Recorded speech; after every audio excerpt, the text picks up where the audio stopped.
সুপ্রিয় দর্শক শ্রোতা, শিকড় টিভির নিয়মিত আলোচনা আরেকটি পারস্য যুদ্ধের ধারাবাহিক আলোচনায় আপনাদের স্বাগত জানাচ্ছি। আমি ডক্টর মাহমুদ। 2 সপ্তাহের যুদ্ধবিরতি আবার দীর্ঘায়িত হয়েছে, আরও 1 সপ্তাহ বাড়ল। এদিকে ডোনাল্ড ট্রাম্পের গলায় শোনা যাচ্ছে পিছু হটার সুর। আইআরজিসি 2টি জাহাজ সিজ করেছে হরমুজ প্রণালীতে। ইউএসএ বলছে এটা যুদ্ধবিরতির লঙ্ঘন নয়। এসব নিয়ে আমরা আলোচনা করব। আমাদের নিয়মিত আলোচক জনাব বোরহানুল হক সম্রাট, সিনিয়র সাংবাদিক। সম্রাট ভাই, আপনাকে স্বাগত জানাচ্ছি আজকের আলোচনায়। ধন্যবাদ আপনাকে। এদিকে আমরা দেখছি ইউএসএ একসময় ইউএসএ যেটা বলতো ইউরোপও তার সাথে সাথে সুর মেলাতো। এখন ইউরোপ আমেরিকার সম্পর্ক নিয়ে কি আবার নতুন করে ভাবার অবকাশ আছে? ইঙ্গো মার্কিন সেই ঐতিহাসিক বন্ধুত্বের ফাটলটা ঠিক কোথায় হচ্ছে মনে হয়? ধন্যবাদ আপনাকে প্রশ্নটি করার জন্য। আসলে এই 28 ফেব্রুয়ারি থেকে যুদ্ধটি শুরু হওয়ার পরে ইরানে যে আক্রমণটি হলো, যুক্তরাষ্ট্র এবং ইসরায়েল যৌথভাবে যে আক্রমণ করলো, তারপরের থেকেই সারা পৃথিবীর নানান ধরনের গণমাধ্যম, বিশেষ করে লিডিং যে গণমাধ্যমগুলো রয়েছে, তারা অনেক ধরনের বিশ্লেষণ করছে যে এটির অভিজ্ঞতা আসলে কি হতে যাচ্ছে সামনের দিনগুলোতে। তো যতই পড়া যায় ততই দেখা যায় বাস্তবতা যেটি হচ্ছে যে 28 ফেব্রুয়ারি 2026-এ 28 ফেব্রুয়ারির পরে পৃথিবীর অনেক ভূ রাজনীতি পাল্টে যেতে শুরু করেছে। ক্ষমতার দাপট নিয়ে যারা চলতে পছন্দ করতেন, তারা অনেকখানি দাপট দেখানোর পরও যখন দেখছেন যে না, সেটি হিসেবে মিলছে না, তারপরের থেকেই শুধু তাদের এই দুই পক্ষের হিসেব না, সারা পৃথিবী নানানভাবে তার মতো করে হিসেব করতে শুরু করেছে যে আসলে এই যুদ্ধ আমাদেরকে কি শিক্ষা দিচ্ছে, মানে কি লেসনটা কি হচ্ছে এই যুদ্ধ থেকে। যেটির কারণে আপনি হয়তো বলছিলেন যে ইউরোপের সাথে যুক্তরাষ্ট্রের যে সম্পর্ক দীর্ঘদিন ধরে আমরা দেখি, ঐতিহাসিক সম্পর্ক।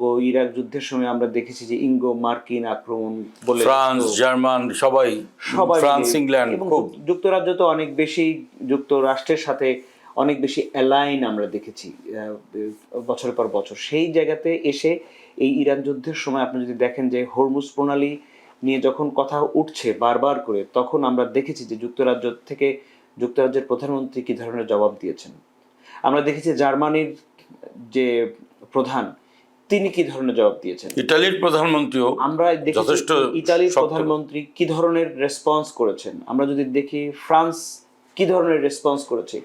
তো এইগুলো যদি একসাথে মেলানো যায়, যেটি আন্তর্জাতিক গণমাধ্যমগুলো করছে, একসাথে মেলানোর পর দেখা যাচ্ছে যে যুক্তরাষ্ট্র এবং ইউরোপের যে সম্পর্ক ছিল, সেই সম্পর্কটা অনেকখানি দুই পক্ষই অনেকখানি দূরে সরে গেছে। যুক্তরাষ্ট্রকে কেন তারা এত বেশি মানত? কারণ হচ্ছে এক ধরনের নিরাপত্তা গ্যারান্টার হিসেবে তারা কাজ করতো। কারণ রাশিয়ার সাথে ইউরোপের সবসময় একটা খারাপ সম্পর্ক, বৈরী সম্পর্ক।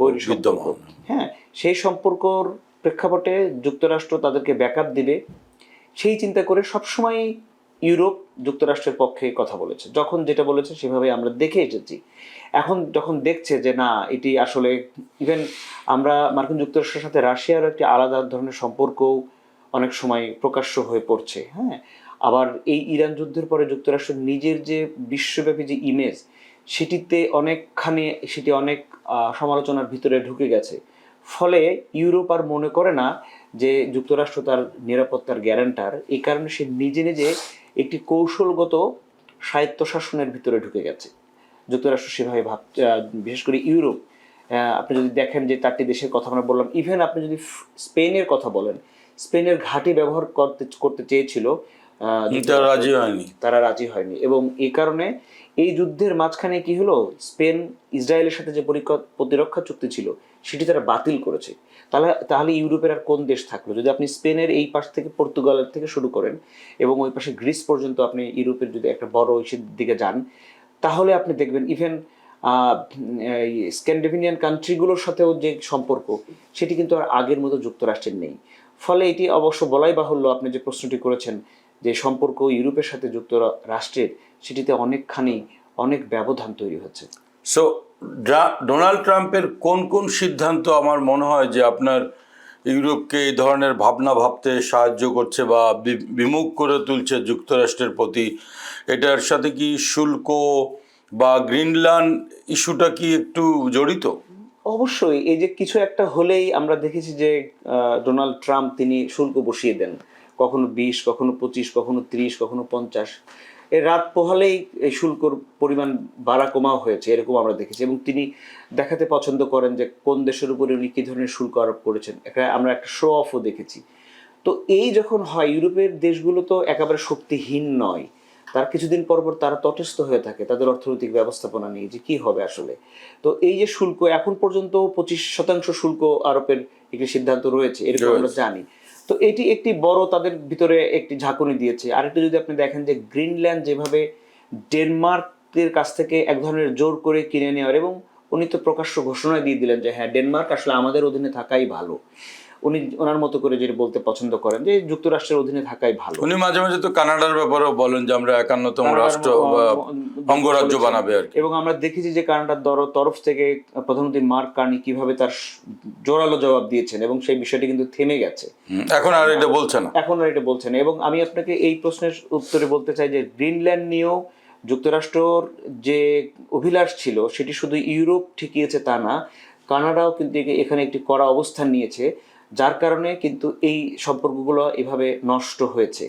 তারপরে শুল্কর পরে যদি আপনি দেখেন যে সবচেয়ে বড় আরেকটি বিষয়, ইউরোপ, যেটি আমি এর আগের প্রশ্নের উত্তরে বলছিলাম যে নিরাপত্তা গ্যারান্টার হতে চায় যুক্তরাষ্ট্র, সবসময় ইউরোপকে এক ধরনের ছায়া দিয়ে রেখেছিল। কার বিরুদ্ধে? রাশিয়ার বিরুদ্ধে। কিন্তু সেই রাশিয়ার সাথে যখন আমরা দেখি ডোনাল্ড ট্রাম্পের এক ধরনের সম্পর্ক, এবং এটি কিন্তু বোঝাই যায়, এবং আপনি যদি আমরা যে সময় আলাপ করছি সেই সময় রাশিয়ার তেলের উপরে তারা নিষেধাজ্ঞা দিয়ে তারা আবার একটি নির্দিষ্ট সময় বলেছেন না, রাশিয়ার তেল কেনা যাবে। ফলে ট্রাম্পের সাথে পুতিনের যে এক ধরনের সম্পর্ক রয়েছে, এটি নিয়ে তার নিজের দেশে যেরকম অনেকবার আলোচনা হয়েছে, এখন ইউরোপ তো এটি আরো বেশি করে বুঝছে। ফলে এই সব কারণে মোটা দাগে এই শুল্ক আরোপ, এই গ্রিনল্যান্ড এবং এই সার্বভৌমত্বর থেকে যদি হিসেব করে, তাহলে ইউরোপ আসলে তাদের মতো করে একটি নিজেদের শক্তি বলয় তৈরি করার চেষ্টা করছে বলে আন্তর্জাতিক গণমাধ্যমের বিশ্লেষণগুলো বলছে। এদিকে আমরা দেখছি যে খোদ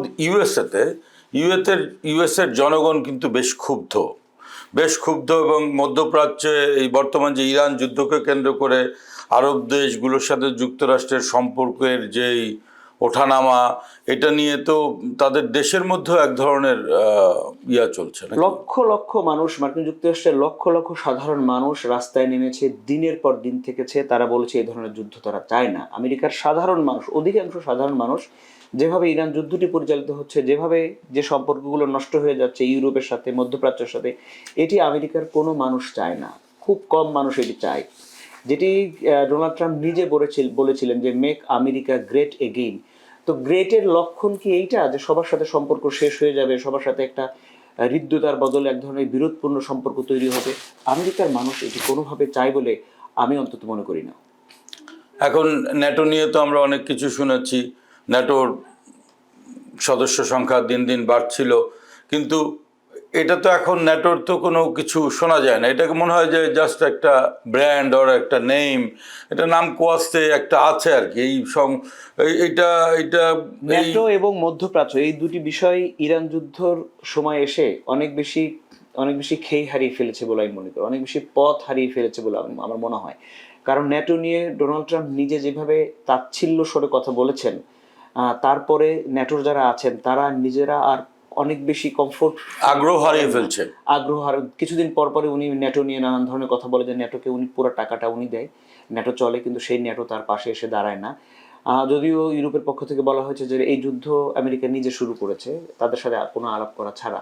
ফলে তারা বা ন্যাটো যে আমেরিকার পাশে দাঁড়ানোর ওনার বিষয়টা এরকম যে আমি যেটা বলবো সেটাই হবে, আমি করব, আমার পিছে ন্যাটোর সবাই জাস্ট ফল ইন করে যাবে, দাঁড়িয়ে যাবে, এরকম কি? হ্যাঁ, সেটি উনি সবসময়, উনি তো সেভাবেই কথা বলেন, সেভাবে কথা বলতে পছন্দ করেন। উনি ভেবে রাখেন যে যেটি উনি বলবেন সেভাবেই পরিচালিত হবে, কিন্তু আসলে বাস্তবতা আমরা দেখছি ভিন্ন। এবং মধ্যপ্রাচ্য প্রসঙ্গটা আমি আর একটু বলতে চাই যে মধ্যপ্রাচ্য দেশগুলোর সাথে আমেরিকার যে সম্পর্ক, সেখানে যে ঘাঁটি, প্রতিটা দেশে এক একটা ঘাঁটি, এক একটা বেস, বিশাল একটি লঙ্কাকাণ্ড। তো তারা এক ধরনের ধারণা করে থাকতো যে তাদেরকে কেউ হামলা করলে সবার আগে যুক্তরাষ্ট্র সেটি ঠেকিয়ে দিবে। তারা তাদের যে জৌলুসপূর্ণ জীবনযাত্রা, সেটি থেকে কোনোদিনই পিছিয়ে আসতে হবে না। কিন্তু এই যুদ্ধ আমাদেরকে দেখিয়ে দিয়েছে যে কোনোভাবেই কোনো দেশ, কোনো বন্দর, কোনো শহর, কোনো নগর নিরাপদ নয়। ফলে মধ্যপ্রাচ্যের সাথেও যুক্তরাষ্ট্রের এক ধরনের সম্পর্কের যে বনিবনা ছিল, সেটিতে ভাঙন ধরেছে তার নিজ দেশের মানুষের কারণে। তারা বলছে যদি এই নিরাপত্তা ব্যবস্থা হয়, এই নিরাপত্তাই যদি আমরা পেয়ে থাকি, যেভাবে কখন আমার একটি মিসাইল এসে পড়বে, কখন একটি ড্রোন এসে পড়বে তার কোনো নিশ্চয়তা নেই, তাহলে কেন এই এই বিশাল আয়োজন করে তাদেরকে তারা পুষতে থাকবে? তাহলে কথা আলোচনা আমরা করছিলাম, তাহলে কথাটা কি দাঁড়ালো যে আমরা ইউরোপ কি তাহলে একটা আবার নতুন একটা নেতার খোঁজে আছে যে যে সুন্দরভাবে ন্যাটো এবং ইউরোপ এবং সবাইকে নেতৃত্ব দিতে পারবে, এরকম কিছু এগুলো মনে হয়? আমরা দেখি, আমি যদি লন্ডন ভিত্তিক যদি গণমাধ্যম দেখেন, বিবিসি, সিএনএন, যদি আমি দেখি গার্ডিয়ান, এবং যারা এই যে ফাইন্যান্সিয়াল এক্সপ্রেস, যারা এগুলো নিয়ে বিশ্লেষণ করে থাকেন, আরো অনেকগুলো গণমাধ্যম রয়েছে, তাদের নানান ধরনের যে সম্পাদকীয় এবং উপসম্পাদকীয়, সেখানে যদি আপনি চোখ রাখেন, আপনি দেখবেন যে হ্যাঁ, ইউরোপ নিজের মতো করে একটি শক্তি বলয় তৈরি করতে চাচ্ছে, এবং তার ইউরোপিয়ান আর্মি, হ্যাঁ, তাদের মতো করে, যেটা আমি এর আগে বলছিলাম যে কৌশলগত স্বায়ত্তশাসন, তারা নিজেরা একটি নিজেদের রক্ষা করার জন্য, মানে গোটা ইউরোপটাকে তারা নিজেরাই নিরাপত্তা দিবে, কারণ সেখানে তো নিউক্লিয়ার এবিলিটির দেশও আছে, দেশও রয়েছে, ফ্রান্স রয়েছে, ব্রিটেন রয়েছে। এবং এইটি দুঃখজনক বিষয় হচ্ছে তাদের দিক থেকে এবং যুক্তরাষ্ট্রের মানুষের দিক থেকে, যে যে সম্পর্কটা ছিল সেটি যখন এতখানি দূরত্ব তৈরি হয়েছে এবং ইউরোপ নিজের মতো করে তাদের একটা আলাদা পোলারাইজেশন করে নিচ্ছে, তারা তাদের মতো করে ঘর গুছিয়ে নিচ্ছে যে না, আমাদের রক্ষা কবচ হিসেবে আমরাই থাকবো। এবং ইউরোপিয়ান, মানে আমি আমি এই কথাগুলো বলছি আন্তর্জাতিক গণমাধ্যমের নানান বিশ্লেষণের সূত্র ধরে, এবং তারা বলবার চেষ্টা করছে যে আগামীতে হয়তো ইউরোপিয়ান আর্মির যদি কোনো দেখা মেলে, ইউরোপিয়ান ইউনিয়ন আর্মি বা আর্মি, তাহলে অবাক হবার খুব বেশি কিছু থাকবে না সামনের দিনগুলোতে। তাহলে আমরা যেটা বলছিলাম যে ট্রাম্প কি তাহলে পুরো যুক্তরাষ্ট্রকে পুরো বিশ্ব থেকে আলাদা করে ফেলার একটা প্রক্রিয়ার মধ্যে ঢুকে গেল কিনা? হ্যাঁ, এই এই প্রক্রিয়া তো, এই বিশেষ করে ইরান যুদ্ধ, তারা বলেছে, তারা ভেবেছিল যে তারা ইরানকে শেষ করে দেবে, নিশ্চিহ্ন করে দেবে, কিন্তু এটার অভিঘাত হিসেবে সারা পৃথিবীতে যুক্তরাষ্ট্রের যে অবস্থা তৈরি হয়েছে, সেটি নিশ্চয়ই তারা এগুলো ভাবছেন এখন যে কি অবস্থা। এবং আমরা জানি যে যুদ্ধবিরতি যেটি ছিল সেটি আরো, এটা কিন্তু সাইলেন্ট এক্সটেনশন হচ্ছে, কেউ বলেনি কিছু, কিন্তু কিন্তু তারা একটা অজুহাত দিয়েছে যে পাকিস্তানের অনুরোধে তারা বাড়িয়েছে। হ্যাঁ, ফলে আমরা চাই যে সবারই বোধোদয় হোক, যুক্তরাষ্ট্রের বোধোদয় হোক, এবং তার সাথে অন্যদের যে সম্পর্ক, সেই সম্পর্ক যেভাবে ইরান যুদ্ধকে কেন্দ্র করে মানে একেবারেই শেষ হওয়ার পথে, যেটি আলোচনা করা হচ্ছে এবং আলোচনা চলছে সারা পৃথিবীতে, সেটি আসলে অশান্তি কেউই চায় না, কারণ একটার অভিঘাত আর একটার উপরে যা পড়ছে এটি আমরা দেখছি। ফলে নিশ্চয়ই ইরান যুদ্ধে একটা জিনিস সবচেয়ে বড় দেখিয়েছে যে কৌশলগতভাবে কেউ চিরদিন বন্ধু হতে পারে না, এবং চিরদিনই কেউ শত্রু হয়ে থাকতে পারে না। চিরদিনই কেউ বন্ধু না, চিরদিনই কেউ শত্রু না। এবং ইরান যুদ্ধের যে পোলারাইজেশন সামনে আসছে, সেটি আসলে কি হবে, আবার নতুন জোট, ইভেন আপনি যদি দেখেন যে এই যে মধ্যপ্রাচ্যের দেশগুলো যখন যুক্তরাষ্ট্রের কাছ থেকে সেই সাহায্য পায়নি, তারা কি ইউরোপের দেশের সাথে যোগাযোগ করেনি? তাদেরকে চীনের সাথে যোগাযোগ হয়নি? কিসের ভিত্তিতে ইউকে বা ফ্রান্স বা ইতালি বা স্পেন যুক্তরাষ্ট্রকে না করে দিতে পেরেছে? ভিতরে ভিতরে মধ্যপ্রাচ্যের দেশগুলোর সাথে নিশ্চয়ই তাদের কোনো যোগাযোগ হয়েছে, নিশ্চয়ই ইরানের সাথে, কারণ ইরানের তেল সবারই লাগবে, সবার লাগবে, ঠিক আছে। তারপরে চীন একটি বড় এখানে নিয়ামক শক্তি হিসেবে কাজ করেছে।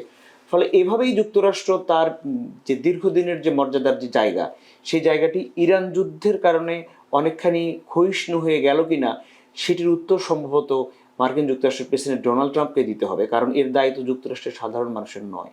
এটার জন্য আমার মনে হয় আমাদের সামনের দিনগুলোতে দেখতে হবে। সুপ্রিয় দর্শক মণ্ডলী, আমরা সংক্ষিপ্ত একটি আলোচনা করলাম, আলোচনাটা আমাদের চলমান থাকবে। আমরা সময়ে সময়ে আমরা এই ইরান আমেরিকা যুদ্ধের যে আপডেটগুলো আমরা জানাবো। আমরা আসলে শান্তি চাই, কিন্তু এই যুদ্ধের কারণে আমরা কিন্তু দেখছি ইভেন কানাডার যে গত কয়েকদিন আগে একটি রিপোর্ট প্রকাশিত হয়েছে, সেখানে কিন্তু কানাডায় ইনফ্লেশন বেড়েছে গত মাসের তুলনায়, এই মাসে সেটি 2.4। তার মানে 0.2 বাড়া একটি দেশের অর্থনীতিতে ইনফ্লেশন, এটি কিন্তু অনেক কিছু মিন করে। সুতরাং সবাই আমরা একটা সংগ্রামের মধ্যে আছি, কষ্টের মধ্যে আসছি, এটি কিন্তু বর্তমানে এই যুদ্ধের একটি সরাসরি প্রতিক্রিয়াই বলবো। আপনারা আমাদের সময় করে এই আলোচনা দেখার জন্য আপনাদেরকে অশেষ ধন্যবাদ। আপনারা শিকড় টিভির সঙ্গেই থাকবেন। আশা করি আমরা আপনাদের আগামী অনুষ্ঠানে, আগামী আলোচনায় আরও নতুন কিছু তথ্য দেওয়ার চেষ্টা করব। সবাই ভালো থাকবেন। খোদা হাফেজ।